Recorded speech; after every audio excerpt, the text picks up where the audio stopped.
All right, y'all. So here is a special small bonus video about the PEQs because I know some of you guys will have some questions if you haven't been using a PEQ on, exactly how to use them. So each of them are similar but also different. So we'll just start from the top with the PMEQ.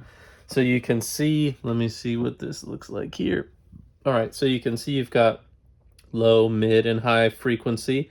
There's a difference in what these do. So you've got the low frequency, which only in this pedal is only a boost. So you dial in your frequency with the lower knob, and then you boost it with this knob. And then the mid frequency you can see is a cut. So you set your frequency, and then you cut it. So the higher you turn this, the more cut you're going to get from that particular frequency. And then with your high, it's just a shelf, right? So that's kind of where it'll stop the frequencies. So you adjust your frequency shelf and your knob here, and then but it's different. It's different on these other ones, right? So let me see. All right, let me see if I can get it a little closer. There we go. Okay, so we'll start with the Alesis or Alesis. I don't know how it's pronounced, but you can see it does have an input volume, which is kind of handy. Then there's a couple of different push buttons, and then there's these dual knobs, right? So you can see input volume, that's pretty straightforward. The higher you turn it up, the louder it's going to be. The more you turn it down, the more quiet it's going to be. The push buttons, so this is in and out, so that's kind of similar to what you see from Boogie. So in, when you have it pushed in, is actually is on, and then when you push it and it's out, that means it's off. So that's how you skip this one basically if you want to not use it. Then you've got these little push buttons, and I don't know if you can read it, but down here it says Q. Q is the bandwidth to the frequencies. So if you look right here, you can see if it's pushed in, it's 0.5 modification to the bandwidth, which is more narrow, just like you can see it's pointy. That means it hones in more specifically on the specific frequency.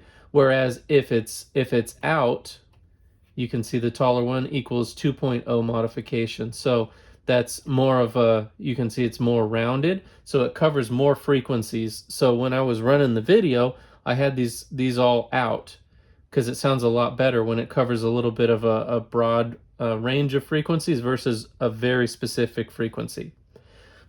All right.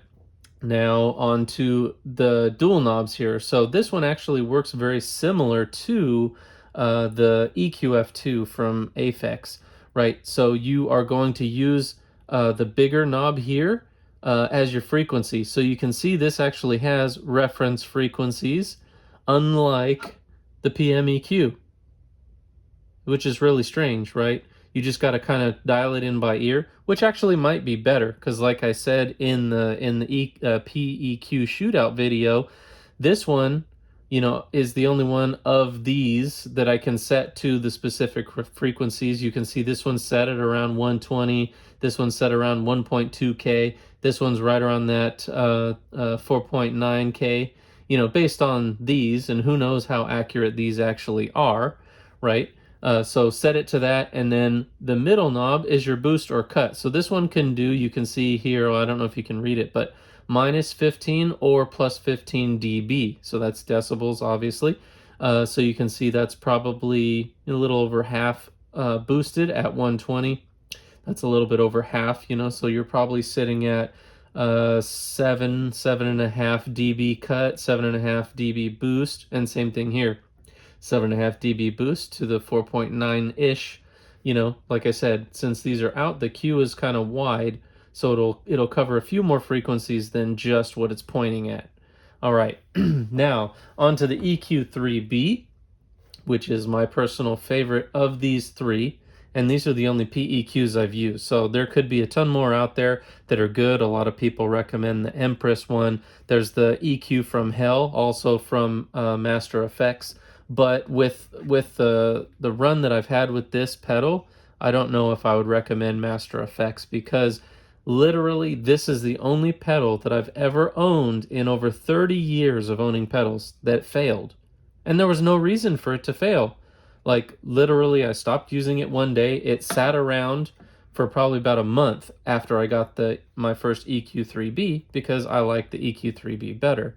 And then when I went and plugged it in, it just didn't work. And then I had to send it back, and I had to constantly follow up with Master Effects multiple times, and it took forever, right?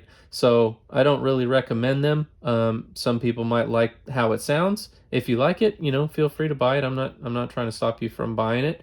But that was my story with Master Effects. I'm glad I bought it directly from them because then it was at least under warranty and they repaired it. So that part of it's good. All right, now of the three, my favorite is the EQ3B. Why is that? It sounds incredibly good, and it's also incredibly versatile. So some cool things that it has is it has an 80 hertz frequency shelf. So that's really good for guitar because anything under 80 hertz on a guitar is just kind of muffled, crappy noise because it doesn't really play in that range. Well, at least, a normal 6-string guitar tuned at E, right? Some of the, down-tuned guitars, etc., are going to play down in those frequencies, but not really a guitar that's in standard E tuning with 6-string, right? So it kind of it has a cutoff of those specific frequencies below 80 hertz, and it cleans up your tone. It also makes it a little bit more punchy because you can focus in on frequencies. So you can see this one here, same thing. It's boosted, or it's honed in around 100 hertz, a little over 100 hertz. And then you can see it's boosted, probably also around the 7 dB mark, or actually, no, sorry, that's the Q. Here's the boost, and same thing. It's around the 7 dB mark. And then you can see the Q for this one is getting closer towards the very specific frequency. I should probably look and see if in the manual it says what the range of the Q adjustment is, because from what I understand, I think the Aphex is at a set 1.5 Q, right? So that'll make a difference because, like I said, if you go from 0.5 to 2.0 on your Q with these buttons, it makes a pretty dramatic difference in the sound of your guitar. And the same thing with these. This one has a sweepable Q. If you turn it counterclockwise over here, it gets more broad covering of frequencies. If you turn it clockwise, then it gets more specific and more towards that very specific frequency that you're looking at. So it has exactly the same layout for all three controls. So you can use your 80 hertz. This also has a bypass, so if you want to bypass, you can do that. Sorry, I jumped over there. But low, you've got boost and cut up to 12 dB. Then you've got frequency ranges here. Let me look. What is the frequency range?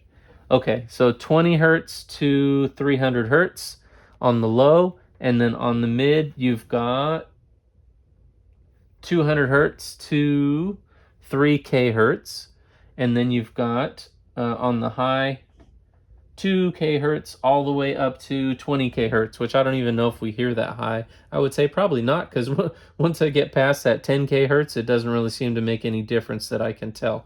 But it's cool to know it's there. Maybe it'll drive your dogs crazy or something, right?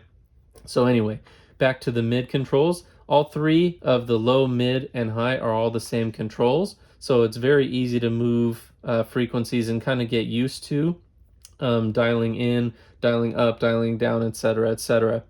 So when I was turning these on and off, you can just bypass them. And this bypass is very transparent. It's very hard to hear that it's even there. And actually, so is the micro EQ and even the PM EQ. I'll definitely give them all that. They're very transparent sounding. And you can tell that when you just unplug one of the loop cables and hear the amp, or just turn them off. Very, very minimal difference, if any at all. So anyway, that's just a quick overall of how you kind of run these things, in my opinions. I like the EQ3Bs the most. They seem to be the most versatile, and also being able to dial in closer to the frequencies. Obviously, you guys probably heard the other recording, so I've already had one comment that somebody liked the PM EQ the best. It does do good. I'm not going to say it's not good. The micro EQ, same thing. Probably the lowest out of these three, although not by a large margin. I'm not saying it's bad. It's just not quite as good as the others. I just don't think it really tightens up the frequencies as much as the EQ3B or the Master Effects PMEQ. It has these very nice controls. I love the layout, but I just don't think that it really hones in as much or is able to filter out as much of the frequencies as these other ones. EQ3B, so far my favorite. But any one of them will get you in that range if you're looking for, Master of Puppets and Justice for All or Black Album tones. As you heard in the video, some songs, might really benefit from two. And even these two, they work together really well. These three work together really well.